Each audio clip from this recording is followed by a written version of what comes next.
How's it going, everybody? Sploony here, back with the Radiant Dawn replay, and today in this base video I want to talk a little bit about Volug, laguz, other similar topics. Volug is a wolf. The wolf tribe is something new to Radiant Dawn. This is sort of like a hybrid between, the middle ground between cats and tigers. Not quite as strong as a tiger, not quite as fast as a cat, somewhere in the middle. Okay, there's a lot more I need to go over here. So, beast tribes are weak to fire. So, if you have those enemies available, or if those enemies are deployed, then you'll want to be extra careful because they'll just rip through him like nothing, despite how much HP he has. It'll just melt.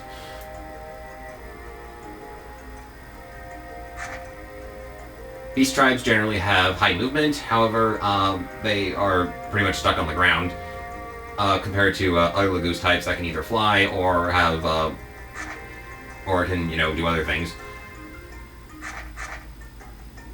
He comes with Howl, which is actually pretty decent for what it is. Basically, if he's hit with a ranged attack, such as, arrows, knives, etc., or even magic, then you have a chance of paralyzing an enemy for the remainder of that turn, which is really cool. But the major downside with this is that he basically shouldn't be fighting ranged enemies anyway, since due to his own weapon range. Laguz don't carry weapons; instead, they fight with their body. As such, you can't equip or unequip these weapons.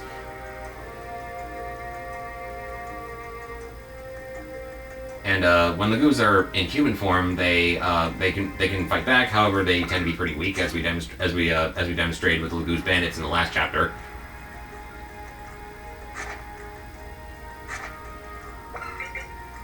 Volug also comes with this skill, Wild Heart. So, in addition to the traditional shifting mechanics and animal gauges that laguz are known for in these games, they allowed a new system called half shifting, where instead of having to wait until your animal gauge is full in order to transform, you can transform at any time. However, you don't get near as much extra stats when you transform. You can see his stats only go up by 50% instead of double, like it normally would. Over the course of battle, your animal gauge will fluctuate. In most cases, 90% of the time, your gauge will start at 0, and then depending on what tribe you fall under, it'll go up by a set amount of points with each passing turn, and also if they take action. Depending on how much combat you're engaged in while you're in human form. For cats, I believe it's 10 points. For tigers, it's 7 or 8 points. For wolves, it's somewhere in the middle of all that. Like, it might actually be, I believe it's 6 points for wolves, and then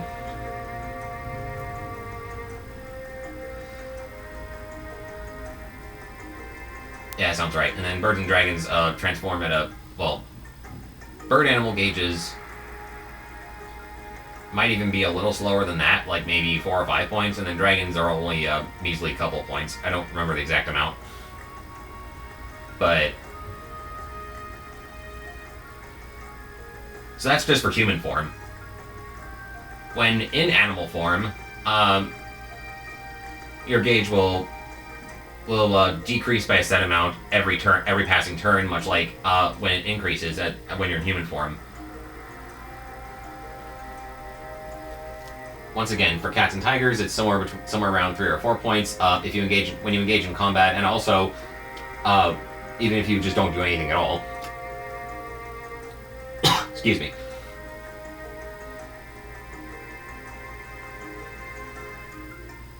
So you need to be especially mindful of when you are transformed, how much your gauge will deplete with each turn, how often you want to plan on using your laguz allies in battle.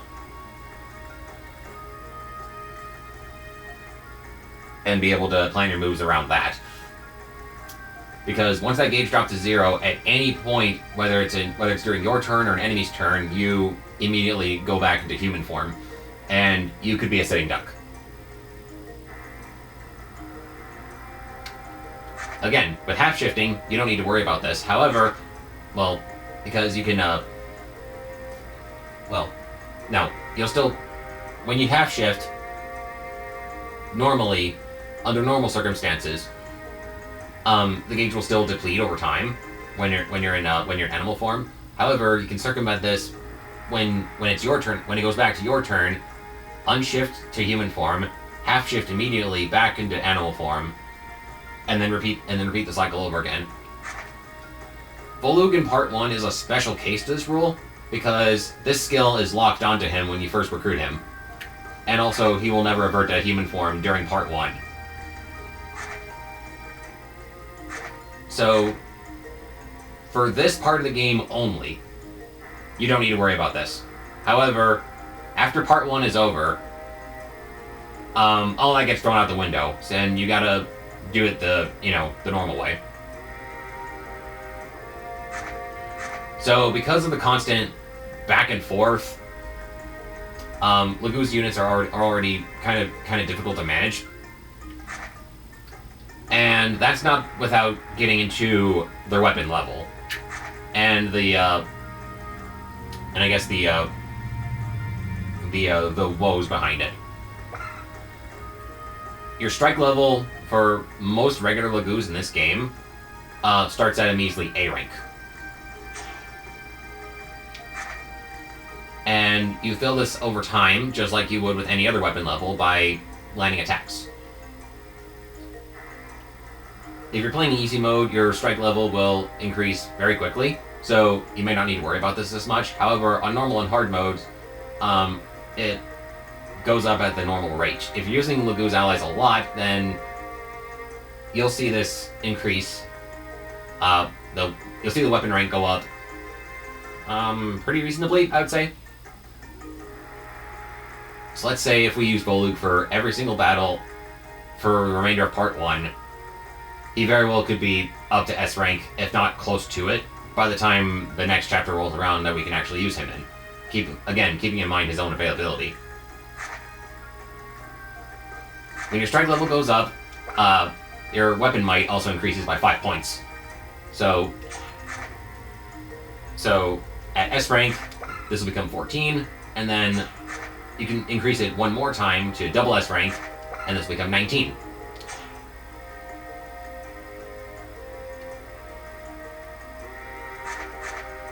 Laguz characters also don't class change. Instead, their capacity will also go up based on their level. And when they're at level 30, similar to how bear classes, when reaching level 20, can class change, at level 30, Laguz can learn their mastery skills. And I'll go over that a little later, possibly in a future video.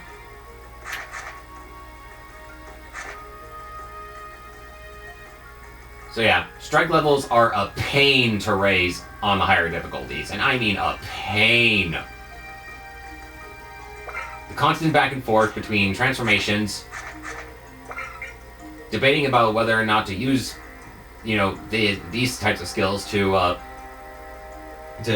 circumvent transforming at the cost of your stats and also the amount of XP you gain from it.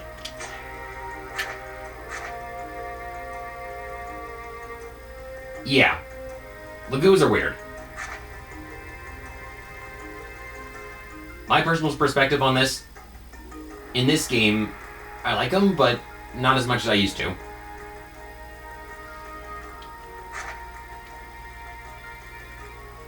The other thing that's kind of odd about laguz in general is that compared to Path of Radiance, where you had set stat bonuses increase based on your tribe, like for example, cats and tigers gain, like X amount of, strength and speed and skill when transformed.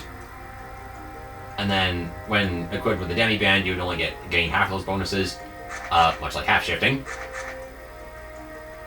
In this game, when you transform, your stats are just doubled, which is a blessing and a curse.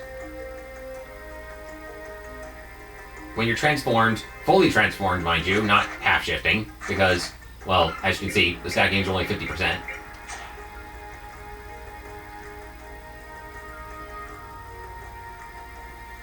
When you're fully transformed, under the normal conditions, you're pretty strong. When you're untransformed, you're pretty weak. When you're half shifted, you're still kind of weak. You can still kind of fight. It depends on your character, really.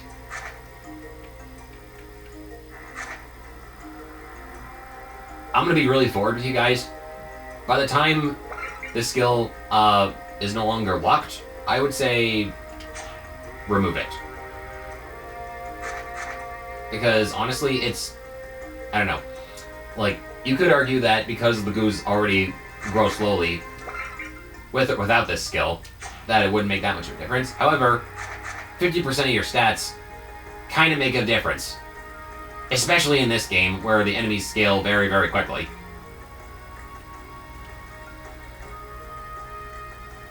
Fortunately, we're not totally without a paddle, because there are some items in the game that can help you restore your animal gauge, or bypass the rule entirely.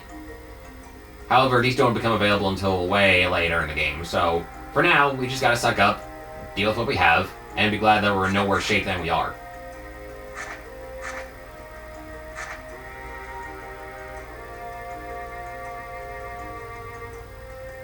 Now, as for Voluk himself, he's very average, I would say. His growth rates are mostly in HP and luck. If you're lucky, you might get some strength, skill, and maybe some speed, you know? But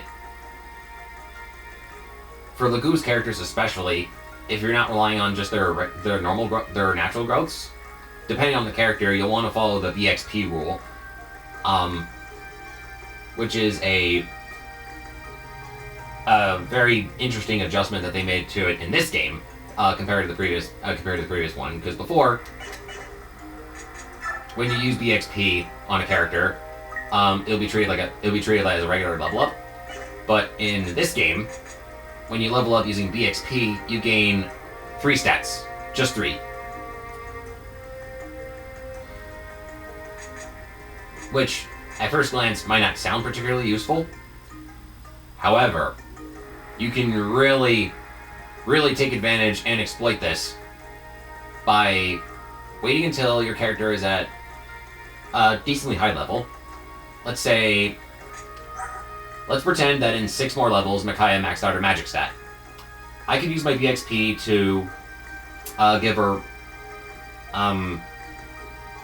4 levels, up to level 20, and then she would gain skill and speed if she hadn't maxed those stats out already.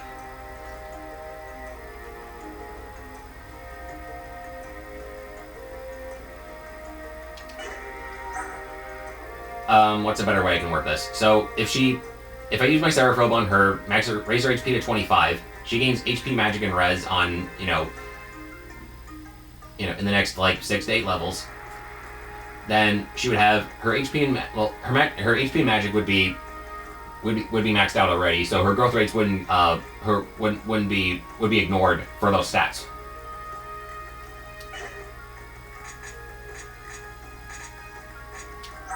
Similarly, if Edward here maxed out his skill and speed before reaching level 20, I could use my BXP again to give him more strength and defense. Again, ignoring his skill and speed, possibly ignoring his HP.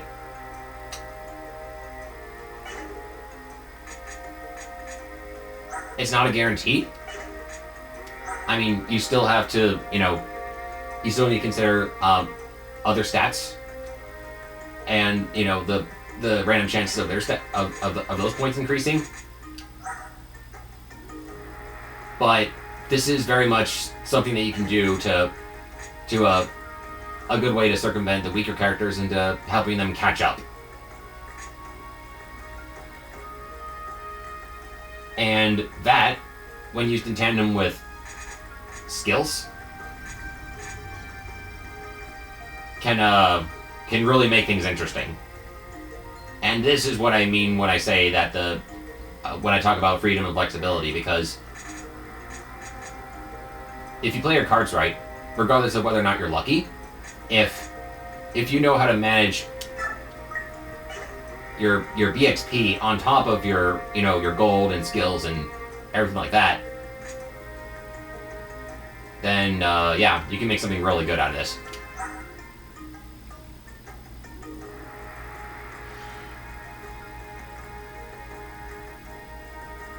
At the end of the day, you still got to do the grind.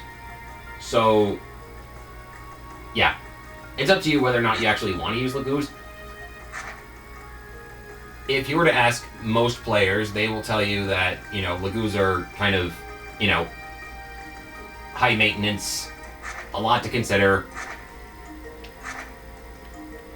Sure, you don't need to buy any weapons for them, but, you need to be mindful of that animal gauge at all times.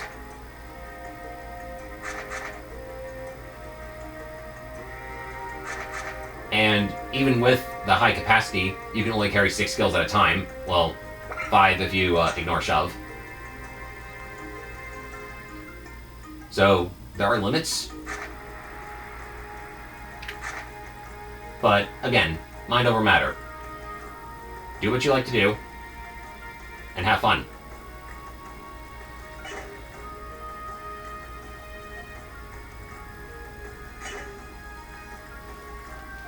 Okay, I think that's about more or less what I wanted to cover in this video, so next time we'll advance the story. See you then.